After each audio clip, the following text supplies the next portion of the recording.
سلامتنا تقبلوا فنونا مكتتال تركبوا زخبركم تعذبتنا خميت وعلو نلوم قدام شمون مقابيت نفركم عالتن فرانس تدالوه هاقراون زيناتات حيزنا لكم قريبنا لنا زينا زغربوا لكم خالد محمد برهان نمكتتالكم بخبرنا عدمكو بغندار استاد زينا فيلم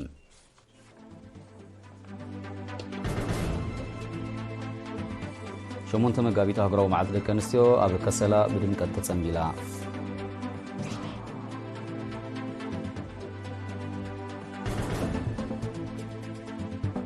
أنو زوار دواروا نقول ساتنا مهارو لكنسيو متابع تعديلهم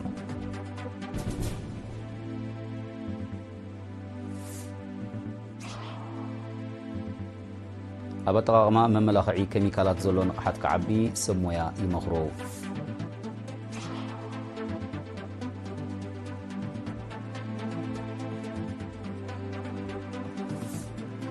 منذ تشاينا من محضر بريزيدنت دونالد ترامب كل تجت زلوا بوليسيات يقتل كم زلوا وغيسهم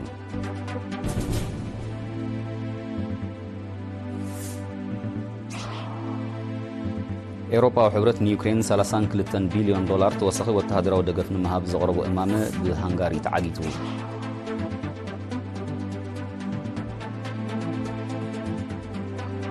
روسيان مالن والتهدروا يزمدن أنن متحوارنن نمدفع زخل زررب أكايدن زرزر زينا إيرتراويان تقماتو كسلا سودان شمونت مقابيت أهقراو معالت دك أنستيو أغزو دك أنستيو نلمعات بزبل تيما نرزرت تاريخن كيان إيرتراويان دك أنستيو بزغلت من سنادو أتات بدمكت سنبيلو مام حلافة شنفر تمرتي أب سودان أتو بخورت سين هبت ميكائيل لابزس معقال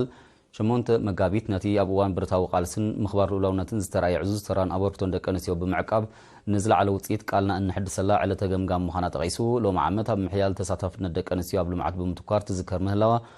اتينا نزلنا تصفو مدرخ زئمت كم زخنا ابريهم الدنبر چنفر حماد زوبا خسلا ويزرو يوردانوس امار بوغنا دك انسيو ايرترا ابوان برتاو قالسن وحسلو لونتن زرأي او معوي تساتفو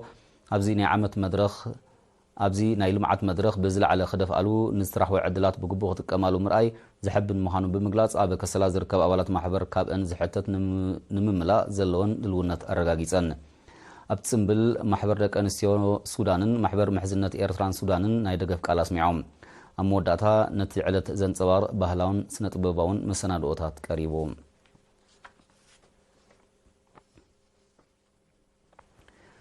شنفر حماد سرحتنياتات من محدار زوا ماكل كابو حسن 2024 كسع ورح لكاتيت 2025 بممرح مكينا زسلطنن ابالاتو بشدشته مغابيتا مريقوم السلطنا بعينتو نايفله ما خمزخونه زحبرت دمبرت شنفر ويزرو نازريت بين امصاي نزوطن مدبات متحوار كلهم اكلات كيف لين تمحتينا وانا دايركتور كفلي من محدار فاينانسن اتو تكيه قلتا بوغنو بخبر مسوات زتبصح درجه بوفوي سراح نبتدل مدرخ نسغاغر ترى منسيات كعزز تلابيوم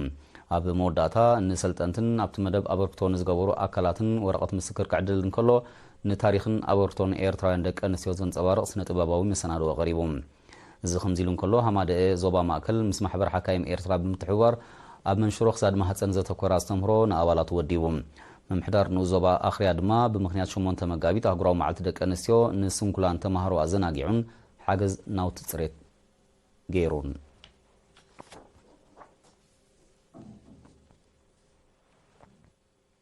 أب نوزوا دواروا بمهنيات شو منتم مقابيت أب تخيل تنبل نقول ساعات تمهرو متابعي كعدل مكلو نتسقمات دك أنسيود ما دقف تجيرهم بز مسرت هاب تمرتن أبن تاويان زخنا لعلتيس عنت بزمت عصرت شدوشة تمهرو كلا درجة شلمان كلوا بسرحتنياتات منجس دك أنسيود استوات جنزبن نواتن 30 شدوشة وجنات كمون جبرت سنة زكاتات زور كتو جنزب نسلست السنكلان تقادل تدك أنسيود تمغاريهم حلافيت هماد أب نوزوا دواروا وزارة رحس أدرسهم أبزس مع تقال أجزء دك أنسيون لمعتنا مسمار تران أبورتون أي نفس وكف زيجان أكالن كعزز أزهاخيرام أكيد صراحة أتو تخل مريم جري يسوس بوجنو نتسقمات وجنات محجز كابدمو كبرتات حزب إيرترا مهانو بمتكاس ندك أنسيون بدك أنسيون زل ياسدرا بيتات نزجبر دقف بزل عليك صرح علو تلابيوم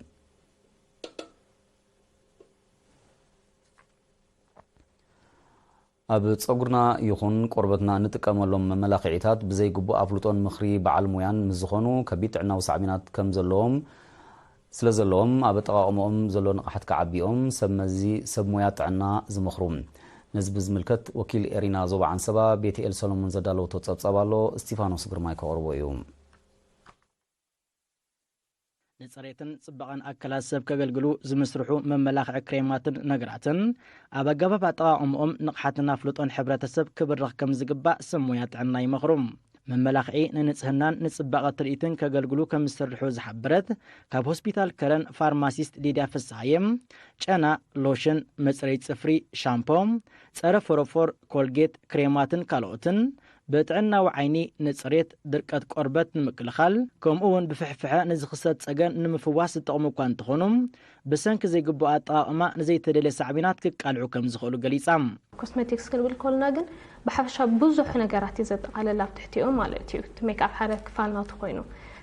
እዚ ማለት ድማ ኩሎም ንምፅራይን መመላኽዕን ንጥቀመሎም ንኣብነት ከም በዓል ሻምፖ ዘይቲ ኮንዲሽነራት ጨና ኣርቲፊሻል ሳምና ሓደ ግዜ ምስ ናይ መድሃኒት ክጽጋዕ ይኽእል እንድዩ ግን እቲ ኣገልግሎት እውን ናይ ኮስሜቲክስ ክህልዎ ስለ ዝኽእል ሓደ ግዜ እውን ሳምናታት እውን ምስኡ ንኸፍሎ ኢና ማለት እዩ ካልእ መመላኽዕን ሜክኣፕ ንጥቀመሉ ሻዶው ናይ ዓይኒ መለኻኽዒ ፋውንዴሽን ሳንስክሪን ብምሉኦም እዚኦም ኮስሜቲክስ ሓደ ክፋል ናቶምን ከምኡውን ክሬማት ሎሽናት ሻምፖታት ናይ ምፅንሒና ማለት እዩ እዚኦም ብምሉኦም ኣብ ትሕቲ ኮስሜቲክስ ዝኣትዉ እዮም ማለት እዩ እዞም ኮስሜቲክስ ንብሎም ዘለና ነገራት ሓደ ግዜ እውን ንጥዕናና ጠቐምቲ ዝኾኑ ባእታታት ተሓዊሶም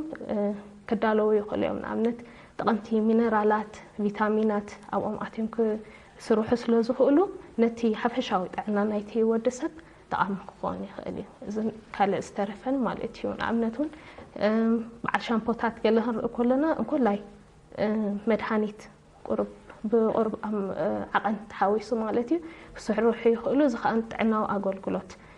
ንኣብነት ፎሮፎር ዘለዎ ሰብ ፎሮፎር ዝፅገም ሕጂ እዚ ጥዕናዊ ፀገም እንጂ ፎሮፎር ቀፃሊ መድሃኒት ክንወስደሉ ወላ ተዘይከኣልና ንክንከላኸሎ ወይ ብውሕድ ዓቐን እንድሕር ዘሸገረና ኮይኑ ከዓ ናይ ፎሮፎር ጥረ ፎሮፎር ዘለዎም ሻምፖታት ገለ ብምጥቃም ካብ ዝፀገም ዝስ እናገፍ ንኽእል ኢና ስለዚ ከምዚ ዓይነት ጥቕምታት ክህልዎም ይኽእል ብሓፈሻ ክንሪኦም ከለና ብብዝሒ ተጠቃምነት ኣብ ዝህልወሉ ኣፍልጦ ክህሉ ኣገዳሲ እዩ ዝበለት ፋርማሲስት ሊድያም ቅድሚ ውሕድ ዓመታት ኣገዳስነት ናይዞም መመላኽዒታት ትሕት እኳ እንተነበረም ምስ ግዜን ቅልጡፍ መስርሕ ምምሕልላፍ ሓበሬታን ግና ተደላይነቶም እናሰፍሐን እናዓበየን ይመጽእ ከም ዘሎ ብምጥቃስ ብኡ መንፅር ኣብ ኣጠቓቕምኦም ዘሎ ኣፍልጦ ምብራኽ ኣዝዩ ወሳኒ ምዃኑ ኣነፂራ ቀደም ዝነበረሉ ሕጂ ዘሎን ዝተፈላለዩ ናይ ኮስሜቲክስ ኩሉ ሰብ ከም ዝፈልጦ ቅድሚ ቁሩብ ዓመታት ብዙሕ ናይዞም ኮስሜቲክስ ተፈላጥነት ኣይነበረን ሕጂ ምስቲ ምዕባለ ምስቲ ምትእትታው ናይ ሓድሽ ሓበሬታ ምስቲ ነቕሓት ናይ ሰብ እዩ እቲ ተጠቃምነት እንዳበዝሐ ዝኸይዳ ዘሎ እዚ ዓለም ለኻዊ ክንሪኦ ከለና ኣብ ዓድና ክንሪኦ ከለና እውን ቅድሚ ቁሩብ ዓመታት ብዙሕ ዝርጉሕ ዝኾነ ተጠቃምነት ኣይነበረን ኣብዚ እዋን እዚ ግን ሰብ ብበዝሒ ዝጥቀመሉ ብፍላይ ድማ ደቂ ኣንስትዮ ክንርኢ ከለና ብበዝሒ ዝጥቀማሉ ዘለዋ እንጂ ብበዝሒ ክጥቀመሉ ክንጅምር ከለና ድማ ብበዝሒ ብዛዕባኡ ኣፍልጦ ክህልወና ኣለዎ ታሌትስ ኣስቤስቶስን ለድን ዝኣመሰሉ ቀመማት ካብቶም ንምድላው መመላኽዒ ዘገልግሉ ቀንዲ ኬሚካላት ኮይኖም ምስ ምንዋሕ ግዜ ኣተዓቃቅባን ዘይግቡእ ኣጠቃቅማን ሓደገኛ ሳዕቤናት ስለ ዘለዎም ቅድሚ ምጥቃምካ ትሕዝቶ ናይ እትጥቀመሉ ብግቡእ ምፍላጥን ምርዳእን ከም ዘድላ ኣብሪሃም ዝተፈላለዩ ዓይነት ኬሚካላት እዮም ናብኡ ዝኣትዉ ማለት እዩ ሕጂ ብዙሓት ሃሰይቲ ክህልዎ ይኽእል ብዙሓት ከዓ ጠቐምቲ ክህልዎ ይኽእል ብኸመይ ክንፈልጦ ንኽእል ነዚኦም ኣብኡ ዝርከቡ ትሕዝቶታት እንድሕር ኢልና መብዛሕትኡ ግዜ በትግቡእ ማለት እዩ ኣብቲ ሕላገት ወይ ኣብቲ ለበሊ ናይቲ ድልዋይ የዝርዘር እዩ ማለት እዩ ትግቡእ ክኸውን ዝግብኦ ስለዚ ሰብ ካብኡ ብምንባብ እንታይ ዓይነት ትሕዝቶ ኣለዎ ብኸመይ ኣገባብ ክንጥቀመሉ ይግባኣና ግዜ ኣብ ክንደይ ክንጥቀመሉ ኣለና ኣብ መዓስ ግዜ ንጎዲ ምሸት ክንጥቀመሉ ዘለና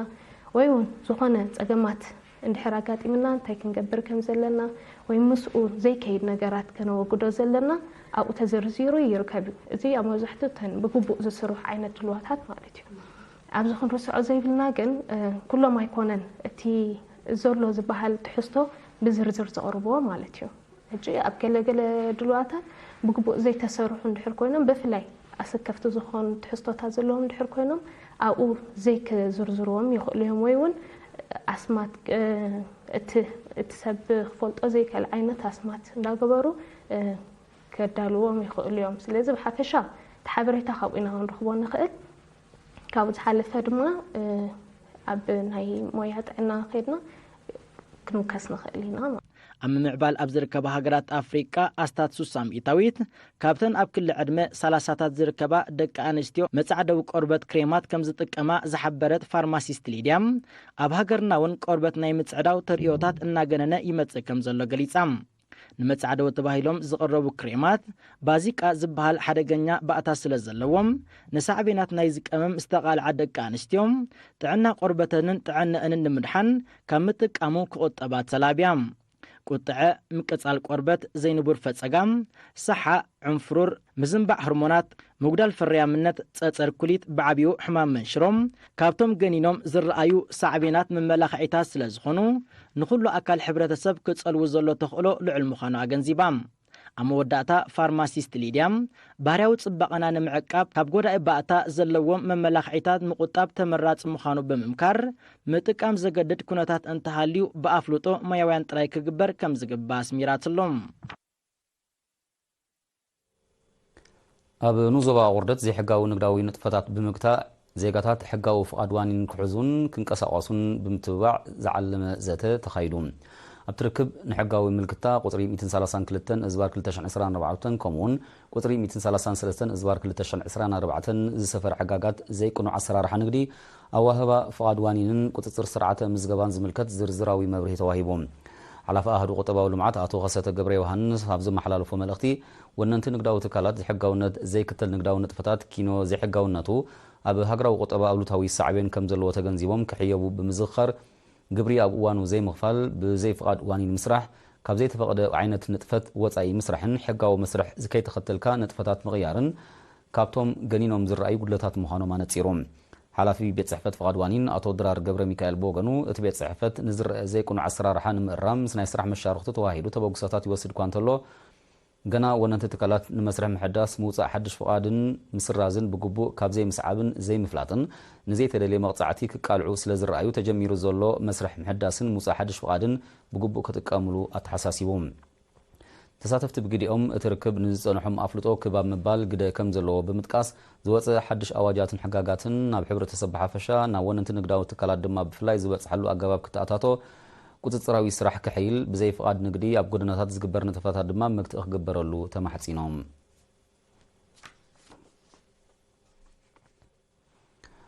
ብዝተፈላለየ ዓውድታት ሞያ ዝሰልጠኑ 113 ደቂ ኣንስትዮ ዝርከቦም 208 ተምሃሮ ኮሌጅ ሕክምናን ስነፍልጠት ጥዕናን ኦሮታ ኮሌጅ ንግድን ማሕበራዊ ስነፍልጠትን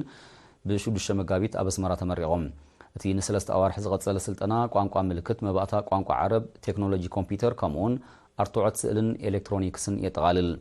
ዲን ኮሌጅ ሕክምናን ስነፍልጠት ጥዕናን ኦሮታ ዶክተር የማነ ሲኦም ንሃማመተ ዞባ ሳዋን ትካላት ላዕለዋይ ትምህርትን ስለቲ ዝወሰድዎ ተበግሶ ብምምስጋን ተመሳሳሊ ስልጠናታት ንተምሃሮ ተወሳኺ ድርዒ ስለ ዝኾነ ክድፍኣሉ ኣዘኻኺሮም ወኪል ሃማመተ ዞባ ሳዋን ትካላት ላዕለዋይ ትምህርትን ናብቲ ኮሌጅ መንእሰይ ኣብርሃለይ ኣሰፋው ድማ ሰልጠንቲ ንዝቐሰምዎ ሞያ ብግብራዊ ስራሕ ከማዕብልዎ ተላብዩ ሓላፊት ሃማመተ ዞባ ሳዋን ትካላት ላዕለዋይ ትምህርትን ወይዘሮ መንሱራ ኢስማዒል ብወገና ማሕበር ኣብ ምምዕባል ዓቕሚ መንእስያት ዝገብሮ ዘሎ ወፍሪ ካብ ቀዳምነታቱ ከም ዝኾነ ጠቒሳ ሰልጠንቲ ኣብ ባይታ ክሰርሕሉ ተላብያ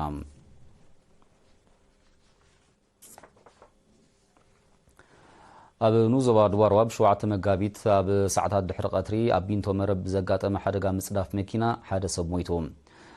እታ ሓደጋ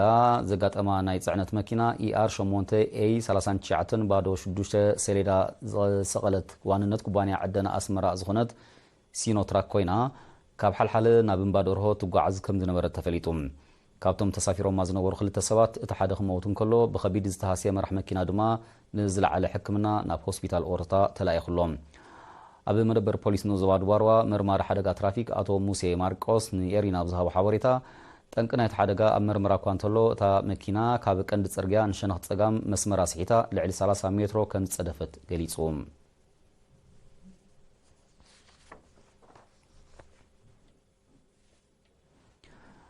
ዝኸበርኩም ተኸታተልትና ዜናታት ውሽጢ ሃገራት ዝተፈጺሙ ንዜናታት ወፃኢ ክንምለስ ኢና ምሳና ፅንሑ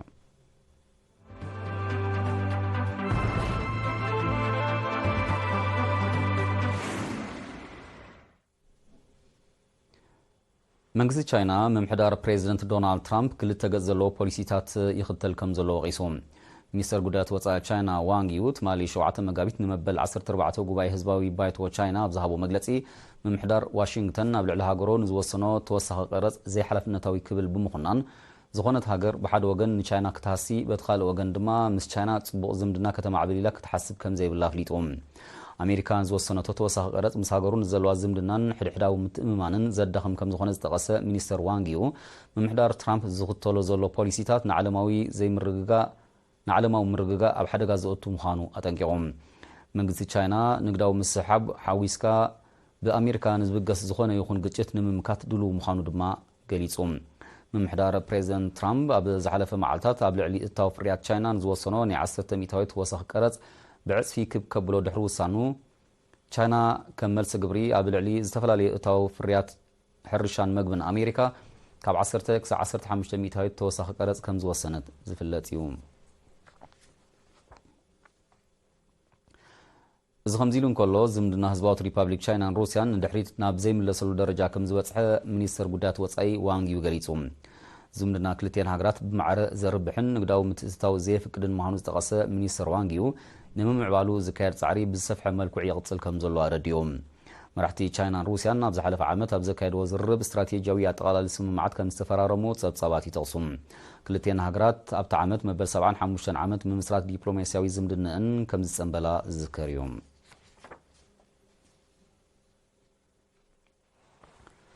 ኤውሮፓዊ ሕብረት ኣብ 2025 ንዩክሬን $32 ቢልዮን ተወሳኺ ወተሃደራዊ ደገፍ ንምሃብ ዘቕረቦ እማመ ብሃንጋሪ ተዓጊቱ እቲ እማመ ኣብ ብራስለስ ኣብ ዝተኻየደ ህጹጽ ኣኼባ ኤውሮፓዊ ሕብረት ካብ 26 ኣባል ሃገራት ደገፍ እኳ እንተረኸበ ሃንጋሪ ግን ነቲ ዝቐረበ ፊናንሳውን ወተሃደራውን ሓገዝ ብናይ ቀውፊ መሰላት ተጠቒማ ከም ዝዓገተቶ እዩ ዝሕበር ዘሎ ንዩክሬን ዝወሃብ ወተሃደራዊ ሓገዝ ብቐጻሊ ክቃወም ዝጸንሐ ቀዳማይ ሚኒስተር ሃንጋሪ ቪክቶር ኦርባን እቲ እማመ ምስ ተሃገሩ ኩናት ዩክሬን ብሰላማዊ ዝርርብ ክዓርፍ ዘለዎ መርገጺ ክጋጮ ከም ዝኽእል ገሊጹ በዚ ድማ ነቲ ሓድሽ ደገፍ ብዝምልከት ዝወሃብ ናይ መወዳእታ ውሳኔ ኣብቲ ን20 መጋቢት ክካየድ ተመዲቡ ዘሎ ዋዕላ ከም ዝተሰጋገረ ቤት ምኽሪ ኤውሮጳ ሕብረት ሓቢሩ ይኹን እምበር መራሕቲ ሃገራት ኤውሮጳ ንተቃውሞ ሃንጋሪ ዕሽሽ ብምባል ንዩክሬን ዝወሃብ ወተሃደራዊ ሓገዝ ንምቕጻል ዝኽእል ኣማራጺታት የናድዩ ከም ዘለዎ እዩ ዝግለጽ ዘሎ እዚ ከምዚ ኢሉ እንከሎ መራሕቲ ኣባል ሃገራት ኤውሮጳ ሕብረት ጽላት ምክልኻል ንምሕያል ኣስታት $842 ቢልዮን ንምስላዕ ብፕሬዚደንት ትማሕበር ኡርሱላ ቮንደር ሌየን ዝቐረበ እማመ ኣጽዲቖሞም እቲ ኣብ መጀመርያ ናይ ሰሙን ዝቐረበ እማመ ኢንዱስትሪታት ምፍራይ ኣጽዋር ንምምዕባልን ኣብ መንጎ ኣባል ሃገራት ዘሎ ወተሃደራዊ ምትሕብባር ንምዕባይን ዝዓለመ እዩ ጽላት ምክልኻል ኤውሮጳ ኣብ እንግዳዕ ኣሜሪካ ተመኪሱ ምጽንሑ እዩ ዝግለጽ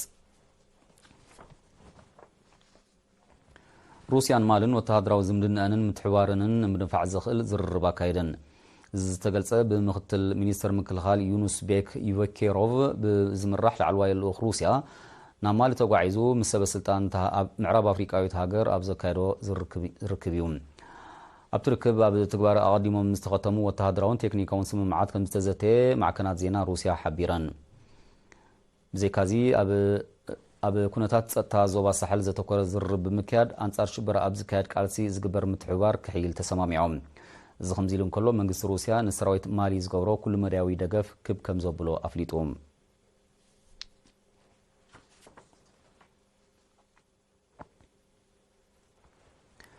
ፈረንሳ ኣብ ሴኔጋል ንዝርከብ ክልተ ወተሃደራዊ ማዓስከራታት ማሊ 7 መጋቢት ንሰራዊታ ምዕራብ ኣፍሪቃዊት ሃገር ረኪባ ስጉምቲ ኣካል ናይቲ ወተሃደራዊ ህላዊ ፈረንሳ ኣብ ሴኔጋል ንምብቃዕ ዝካየድ ዘሎ መስርሕ ከም ዝኾነ እዩ ዝግለጽ ዘሎ መንግስቲ ሴኔጋል ንልኡላውነት ሃገሩ ንምውሓስ እቲ ግዳማዊ ሓይሊ ክወፅእ ኣብ ክልል መወዳእታ 2024 ከም ዝወሰነ ዝዝከር እዩ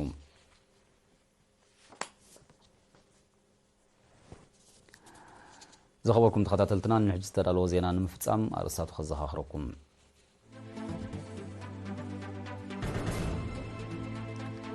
ሸሞንተ መጋቢት ሃገራዊ መዓልቲ ደቂ ኣንስትዮ ኣብ ከሰላ ብድምቀት ተጸንቢሉ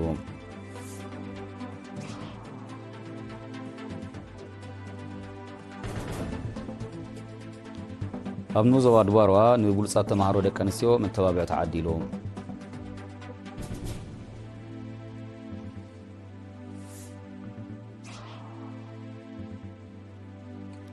ኣብ ኣጠቓቕማ መመላኽዒታት ኬሚካላት ዘሎ ንቕሓት ክዓቢ ሰብ ሞያ ይመኽሩ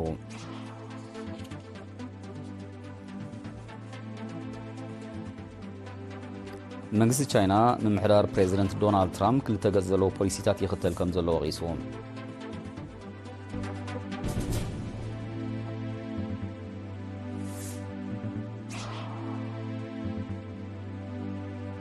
ኤውሮፓ ሕብረት ንዩክሬን $32 ቢልዮን ተወሳኺ ወተሃደራዊ ደገፍ ንምሃብ ዘቕረቦ እማመ ብሃንጋሪ ተዓጊቱ